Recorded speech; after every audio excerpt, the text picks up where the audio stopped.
AP online 4 news కి స్వాగతం. నా పేరు ఉషా. ఢిల్లీ పరిస్థితి అదుపులోనే ఉందని కేంద్ర హోంమంత్రి అమిత్ షా అన్నారు. ఢిల్లీలో 30,000 బెడ్స్ అందుబాటులో ఉన్నట్లు పేర్కొన్నారు. కరోనా కట్టడికి అన్ని చర్యలు తీసుకుంటున్నామని పేర్కొన్నారు. ఢిల్లీలో కరోనా సామూహిక వ్యాప్తి జరగలేదని కేంద్ర హోంమంత్రి అమిత్ షా వివరించారు.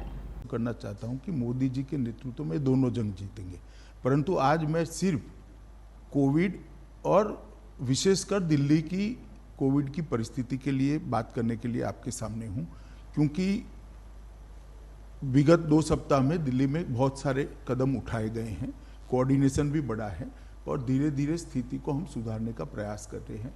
मगर कुछ चीज़ें ऐसी हैं जो दिल्ली की जनता से साझा करना जरूरी है और जागरूकता की दृष्टि से भी ये जरूरी है और उनको जो करना है उसके लिए भी जरूरी। इसलिए आज विशेषकर दिल्ली के कोरोना वायरस की स्थिति पर, संक्रमण के फैलने की स्थिति पर और देश के कोरोना वायरस संक्रमण पर ही बात करेंगे, एक लिमिटेड सब्जेक्ट पर बात करेंगे। जी, दिल्ली के बारे में आप कह रहे थे तो मैं दिल्ली से ही सवाल करती हूँ कि दिल्ली की तुलना जो है वो वुहान से की जा रही है कि बेड नहीं है, टेस्टिंग नहीं है और जनता में एक रोष भी है, घबराहट भी है कि जो हॉस्पिटल्स हैं वो मना कर रहे हैं कुछ लोगों को लेने के लिए और अगर अंदर ले भी रहे हैं तो उनकी फीस बहुत ज़्यादा है।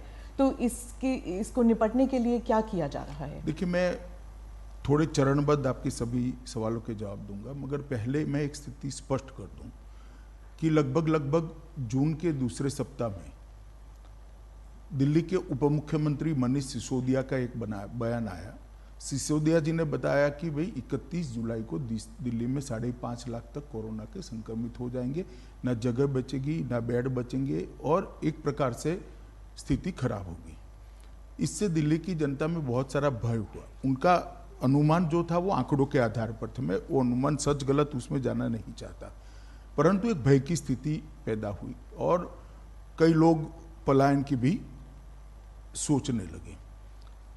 एक दूसरा निर्णय आ गया कि दिल्ली के बाहर की व्यक्तियों को दिल्ली में इलाज नहीं कराया जाएगा।